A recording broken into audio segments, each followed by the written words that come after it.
connaissance qu'on a tirée d'une expérience ou qu'on nous a transmise, c'est-à-dire c'est une connaissance indirecte. Donc les savants ont dit, est-ce qu'on peut parler d'Allah? Est-ce qu'on peut dire que sa science peut être une information, c'est-à-dire que Allah aurait une connaissance indirecte? Il faut faire attention aux traductions des mots en français. Quand on parle des qualités d'Allah, quand on parle de ses attributs, quand on parle de sa nature, les mots en français ou les mots dans les langues occidentales ne permettent pas de traduire les vérités. Et on risque d'interpréter les choses en se trompant. Pourquoi? Parce que la connaissance d'Allah n'est pas une information qu'il a tirée de quelque chose. On ne dit pas que la science d'Allah a été acquise. Quand vous faites une lettre de motivation, vous dites les nombreuses expériences que j'ai acquises, les compétences que j'ai acquises, c'est-à-dire que vous avez travaillé, vous avez appris, et à partir de votre expérience et de votre formation, vous avez acquis des connaissances. Vous ne les aviez pas avant. On était ignorants, on a étudié, on a travaillé, et par ce biais-là, Allah nous a permis d'apprendre et d'acquérir des connaissances.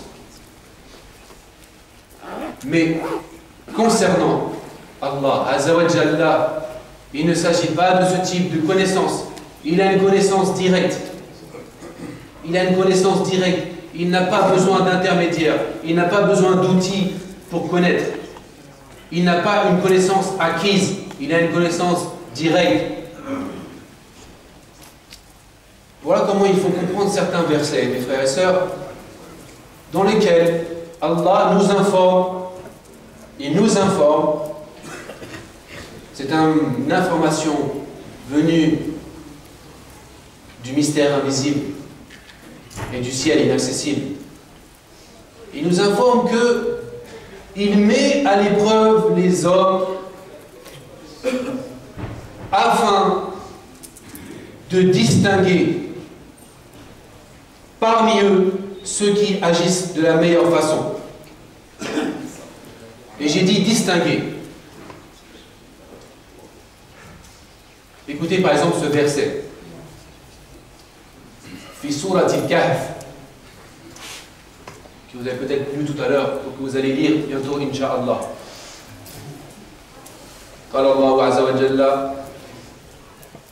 إنا جعلنا ما على الأرض زينة لها لنبلوهم أيهم أحسن عملا. Il nous dit, nous avons fait disposer tout ce qui est sur terre, nous en avons fait quelque chose d'attirant, une parure pour la terre, afin de les éprouver. Lequel d'entre eux agira le mieux? Linabluwahum ayyuhum. En arabe, c'est afin de les éprouver. Juste après, lequel d'entre eux agira le mieux? Il n'a pas dit, en arabe, Allah n'a pas dit afin de savoir lequel d'entre eux. Et pourtant, dans les traductions, vous allez trouver cette traduction. Pourquoi? Parce que selon la logique humaine, on se dit, il les éprouve, et après, il va savoir. Il y a un problème. Dans la logique humaine, c'est comme ça. Et dans l'expérience humaine, c'est comme ça. On fait une expérience, et après, on obtient une connaissance. Mais pour Allah Azza wa Jalla, il ne s'agit pas d'une connaissance qu'il a acquise après. Il savait avant même de nous éprouver. Il savait exactement comment nous agirions. Mais dans sa science, les savants nous ont expliqué, les savants de la Ilm al-Usul, ils nous disent qu'il y a une science qui n'est pas manifestée avant que l'action et l'épreuve soient créées. Et il y a une science qui apparaît lorsque l'action et l'épreuve sont créées. Mais c'est toujours la science unique d'Allah Azza wa Jalla, sa science unique. Simplement, il y a une distinction pour nous dans le temps entre avant l'épreuve et après l'épreuve. C'est donc une science qu'on appelle, il y a ilmun batin wa ilmun dhuhur, c'est-à-dire la science qui va se manifester, ou bien la science qui apparaît lorsque l'action et l'épreuve arrivent. Et regardez en arabe, j'ai dit irtibar, ça veut dire épreuve. Irtibar, c'est l'épreuve par laquelle Allah nous amène et vérifie notre foi et notre sincérité. Il y a un autre verset qui nous dit قال الله عز وجل وَلَنَبْلُوَنَّكُمْ حَتَّى نَعْلَمَ الْمُجَاهِدِينَ مِنْكُمْ وَالصَّابِرِينَ وَنَبْلُوَ أَخْبَارَكُمْ. Dans cet autre verset, là cette fois-ci, il y a le verbe حَتَّى نَعْلَمَ. Et il faut bien l'expliquer. Nous allons vous éprouver afin de savoir lequel parmi vous s'efforce et combat contre lui-même et lequel fait preuve de patience. Et nous allons vérifier ce que l'on rapporte à propos de vous. Vous savez, irtibar, ça vient de khabir. Et ibtila, l'épreuve, la mise à l'épreuve, ça vient de balaw, qui veut dire abhara, mettre à jour. C'est-à-dire que l'épreuve que nous vivons, les épreuves que nous avons dans la vie, ce sont simplement les causes qui vont amener à montrer ce qu'il y a dans nos cœurs. La foi, la sincérité, la droiture, l'honnêteté, ce qui est dans le cœur, les qualités du cœur, elles sont mises à l'épreuve et elles doivent se manifester dans les épreuves. Les épreuves sont là, non pas parce que Allah ignore ce qui est notre cœur, mais pour distinguer ceux qui patientent, ceux qui réussissent les épreuves, ceux qui se montrent reconnaissants dans les épreuves et dans les bienfaits, et ceux qui ne réussissent pas les épreuves. Car il devra y avoir une distinction. Il devra y avoir des preuves claires, des distinctions qui distinguent ceux qui patientent et ceux qui ne patientent pas, ceux qui savent et ceux qui ne savent pas, ceux qui ont la foi et ceux qui ne savent pas. Mais sachons que dans la science d'Allah, tout est connu déjà, à l'avance, si on veut. Donc c'est un point sur lequel il faut être vigilant lorsqu'on lit certaines traductions en français, qui peut nous amener à interpréter de façon erronée les attributs d'Allah et ses actions. Allah ne passe pas de l'ignorance ou du doute à la connaissance. Il a une connaissance absolue, éternelle, universelle, globale. Mais nous, les êtres humains, nous passons par cette expérience. Sauf, bien sûr, les prophètes, alayhimus salam, et certaines créatures que Allah a choisies, à qui il donne une science et une connaissance sans qu'ils aient besoin d'étudier, sans qu'ils aient besoin d'expérimenter. Ça, c'est une science directe, une connaissance seigneuriale, une connaissance directe par Allah Azza wa Jalla. Vous voyez, quand on parle des noms d'Allah, on touche à des points de aqidah sur lesquels on doit avoir les idées claires.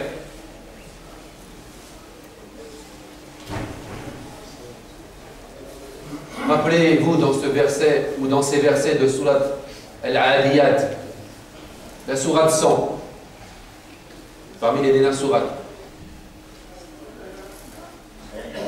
قال الله عز وجل أفلا يعلم إذا بعثر ما في القبور وحصل ما في الصدور إن ربهم بهم يومئذ لخبير. Allah nous dit, l'homme est véritablement ingrat envers son Seigneur. Et il le sait très bien d'ailleurs qu'il est ingrat. Mais il aime trop les biens de ce monde. Ne sait-il pas, cet homme ingrat, ne sait-il pas que viendra un jour où tout ce qui est dans les tombes et dans les cimetières sera bouleversé, les tombes seront retournées, et ainsi les êtres humains seront ressuscités. Et ce qui est dans les cœurs apparaîtra. Ce qui avant était caché deviendra évident. Ça, c'est l'épreuve du jour du jugement. Ce qui était caché deviendra évident. On ne pourra plus rien nier. On ne pourra rien cacher. On ne pourra plus mentir. Car tout sera vu et évident. Et alors, Allah nous dit, Allah, ton Seigneur ou votre Seigneur, ce jour-là, sera bien informé. C'est-à-dire que, avant, il savait très bien ce qui était dans notre cœur, il savait très bien quelles étaient nos actions, quelles étaient nos intentions, même si nous pouvions essayer de les cacher à nos semblables. Mais lui connaît le contenu des cœurs. Et ce jour-là, il sera informé. Pas qu'il n'était pas informé avant, mais les choses apparaîtront de manière évidente. Et la science qu'il avait continuera et sera toujours évidente lorsque nous verrons nous-mêmes les choses. C'est pas facile de parler en français de ces choses-là parce que nous, on vit dans le temps. Le passé, le présent, le futur, on a besoin de parler des choses en termes d'enchaînement, de cause à effet. Mais quand on veut parler d'Allah, subhanahu wa ta'ala, là, ça devient difficile. Les mots, les expressions deviennent limitées. On n'a pas assez de mots pour en parler. Et d'ailleurs, il vaut mieux éviter de trop discourir, de trop parler de façon théorique et faire des discours philosophiques. Parce que la raison humaine et les paroles humaines, dans ce domaine, n'ont pas de capacité suffisante. Et le point de départ du croyant, c'est de reconnaître cela. Reconnaître que nous ne savons pas. Nous n'avons pas la capacité de connaître. Et si on reconnaît cela, déjà, on part sur le bon pied. On doit donc se suffire et approfondir la révélation que Allah lui-même nous a envoyée et les informations qui nous ont été rapportées par les prophètes alayhi salam et par le dernier d'entre eux sallallahu alayhi wa sallam. Car nous sommes convaincus que les informations qu'il apporte, nous devons y croire car elles lui ont été dévoilées et révélées par un don gratuit de son Seigneur.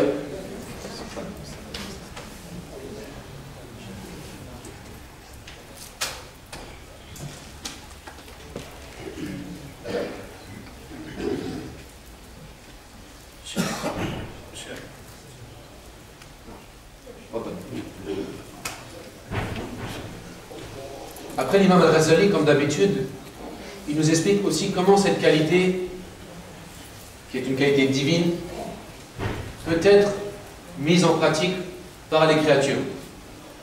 Car vous avez vu, on peut dire aujourd'hui quelqu'un, il est khabir.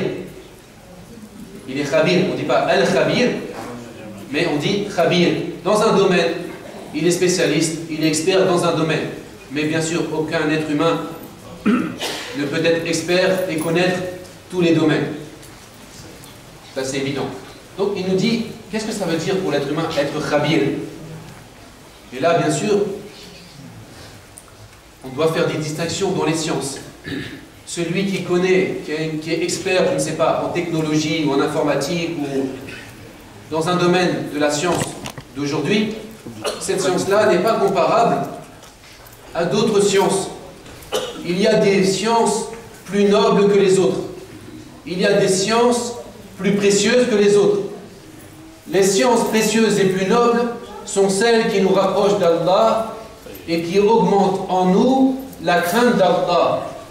Voilà la vraie science. La science de l'au-delà. Et la connaissance d'Allah, celle qui augmente en nous la crainte et pas celle qui augmente en nous l'orgueil.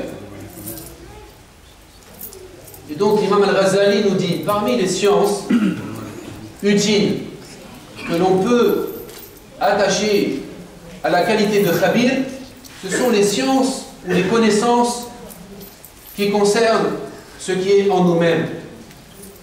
Nous connaître nous-mêmes, c'est-à-dire connaître en nous-mêmes les choses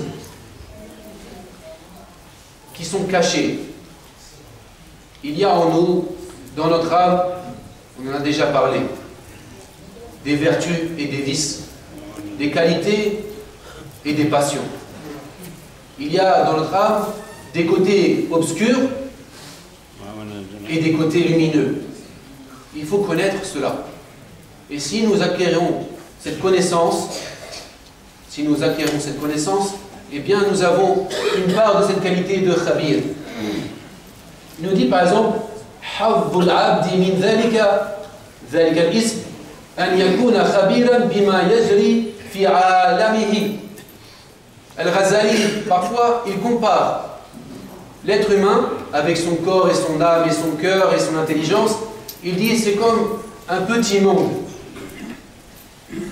Il dit même que le monde c'est comme un être vivant. En tout cas, il compare l'être humain, l'être vivant, à un monde. C'est quoi son monde?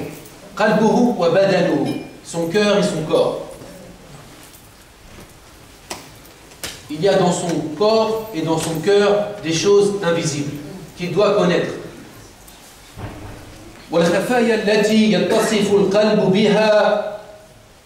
Qu'est-ce qu'on doit connaître?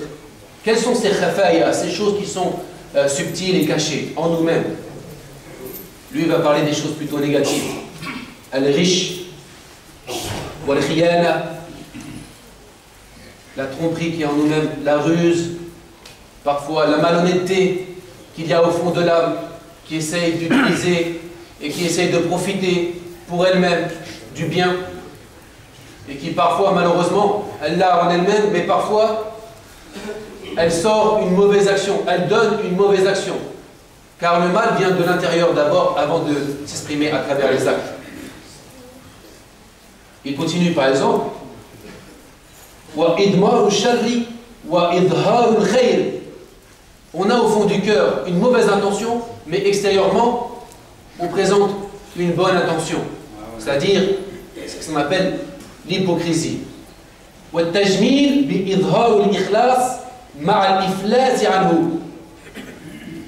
voyez, on doit connaître ce qui est dans notre âme. On doit savoir distinguer dans notre âme les mauvaises intentions pour pouvoir nous en purifier et pour pouvoir acquérir les bonnes intentions. C'est un combat contre soi.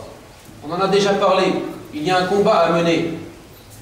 Les savants nous ont dit, il faut enlever et acquérir. C'est un double mouvement. Purifier, enlever les mauvaises herbes et acquérir les bonnes actions, les bonnes intentions, les bonnes qualités plutôt. Ce qu'on appelle makari al-akhlaq.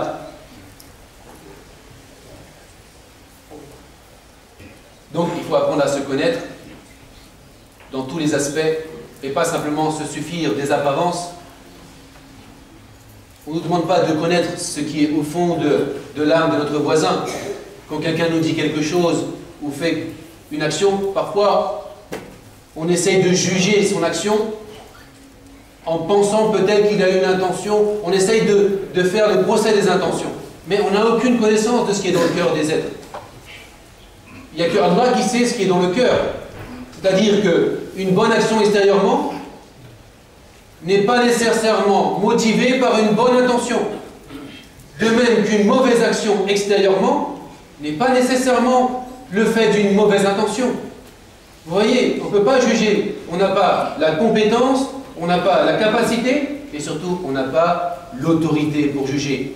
Allah seul, ce qui est dans les cœurs, et seul lui jugera. À tel point qu'on sera sûrement surpris. Surpris de voir que certains qu'on pensait être dans l'erreur, peut-être qu'Allah, par son amour, acceptera les bonnes intentions qu'ils avaient. Et peut-être que nous, les bonnes actions dont on était si fiers, qu'elles seront réduites en poussière. Donc il ne faut pas juger hâtivement, ni sur les autres, et encore moins sur soi-même, et prier, surtout en ces jours en ces 10 jours bénis en particulier, qu'Allah accepte nos intentions et nous pardonne.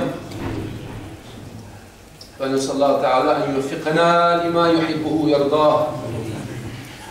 sœur nous a fait parvenir cette sadaqa avec une demande de dua de la part de toute la communauté réunie.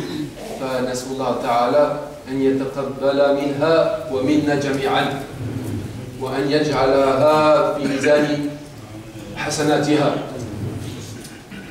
ونسأل الله تعالى الخير من الخير كله عاجله وآجله ما علمنا منه وما لم نعلم ونعوذ بك اللهم من الخير من الشر كله عاجله وآجله ما علمنا منه وما لم نعلم. وصل اللهم وسلم وبارك على سيدنا محمد وعلى جميع الأنبياء والمرسلين وآلهم وصحبهم أجمعين وارحم عبادك المؤمنين والسلام عليكم ورحمة الله وبركاته والحمد لله رب العالمين.